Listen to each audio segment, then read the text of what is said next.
Bladesmiths, welcome to the forge. Gentlemen, there's a saying that good things come in threes.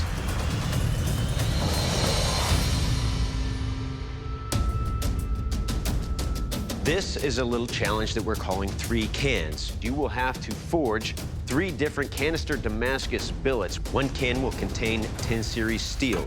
Another can will contain 52-100 ball bearings. And in the third can, you'll use railroad spikes. Once you've forged out those 3 billets, you'll have to combine them into one ultimate Damascus billet, which you will in turn forge weld together to create one signature blade that falls within the following parameters. The length of your blade must be between 12 and 15 inches. The overall length must not exceed 22 inches. You will have 3 hours to forge your blades. Good luck, gentlemen. Your 3 hours starts now. Ben, what do you think of this challenge? It's a very difficult challenge. You got that mild steel railroad spike, and you have to figure out where it's going to end up on the edge of that blade. The last thing you want to do is put that can in the center of the knife, because you can sharpen up to that railroad spike and end up with mild steel on the edge. My game plan is I'm going to do these cans one at a time. I've got a little less chance of mixing them up that way.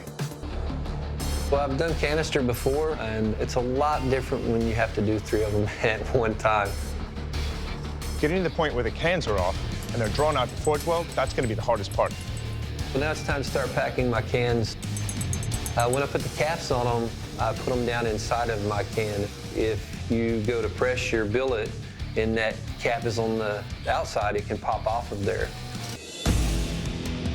I've never made any canister Damascus before. I'm just kind of flying by the seat of my pants right now. I want to make sure that I know which can is which one, so I mark them. I put 1 stripe for the railroad, 2 stripes for the ball bearing, and 3 stripes for the 1095. I have never made canister steel. What better place to learn than right here in the middle of a competition with the whole world watching?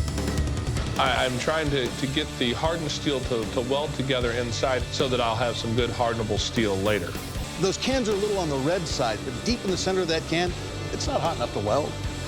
As I'm working my cube, I suddenly realize that I don't know what steel I'm working. Son of a bitch. Now that I got my cans off, I've got my 3 nice little billets. Now I got to figure out how to put them all together to make 1 bar. So I've got my 2 billets laid out to where I can weld them together. I start working on my 3rd cube, and I start to see sparks shoot out. Oh, that looks bad. So I have to go create a new cube. He has no idea if he's going to have 3 different kinds of Damascus at the end of this. He just kind of made his best guess that it was the ball bearing Damascus that failed him. Now, do not want to get these mixed up. I know that the railroad spike is not hardenable, so I'm thinking I probably want that on the outside of my blade. I definitely don't want it on the cutting edge. Oh, yeah.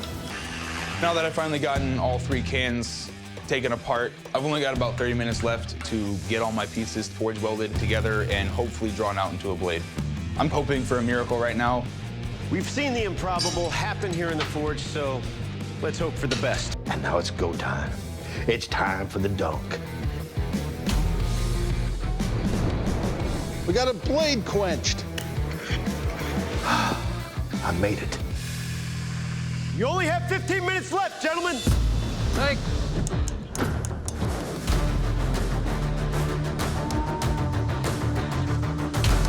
Man, look at the warp on that thing. Wow. Oh, that smokes. Here goes nothing. Ah, Jason just quenched. Yeah, baby. Yeah, it's an actual piece of metal, and that doesn't look awful. It's looking actually pretty good. He might pull it off. 5, 4, 3, 2, 1. Bladesmiths, shut down your machines, drop your tools. This first round of competition is over. Tanner's blade is snapped. Oh my God. What a traumatic end to a tremendous comeback. I know. He worked hard for that.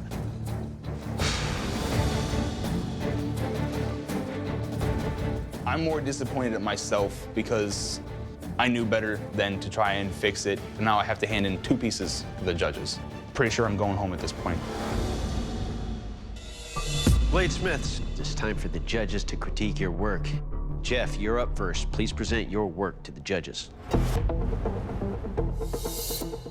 I like the profile of this knife, but I don't think I've ever seen a warp that bad. If I put a cherry there, I could launch it into my mouth.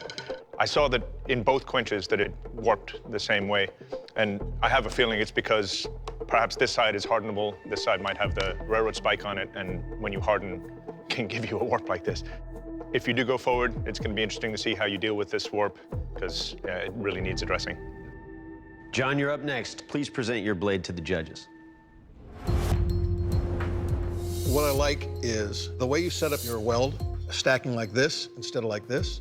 Didn't get any warping at all. Main thing right now is taking it down to where it's a comfortable, usable weight. Right now, it's a beast. We have swords that are lighter than this thing.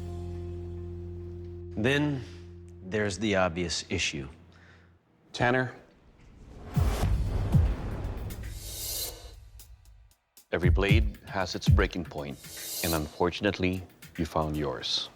But what an amazing round. With 20 minutes left, you didn't even have any of your cans welded together. But you stuck in there, and for that, we commend you. Thank you, I appreciate it. And now the not-so-obvious issue. Ben? Jason, one of your canisters failed you.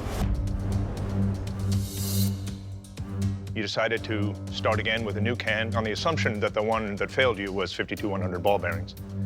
I wasn't so sure, so I took the can that failed you and I etched it to see what was inside. If it were in fact 52-100 ball bearings, we would see discs of different colors inside that pattern, but that's not what I found. What I found was this. The outline of a railroad spike. Your failed billet wasn't 52-100 ball bearings, it was in fact the railroad spike, which means that your knife doesn't have any railroad spike in it at all. Tanner, you managed to combine all 3 canisters, weld them all together, and make a knife. Yes, it broke at the end, but we feel that that's something that could be repaired. Jason, your knife doesn't contain all 3 canisters, and that's not something that you can repair. And that's the reason we're sending you home.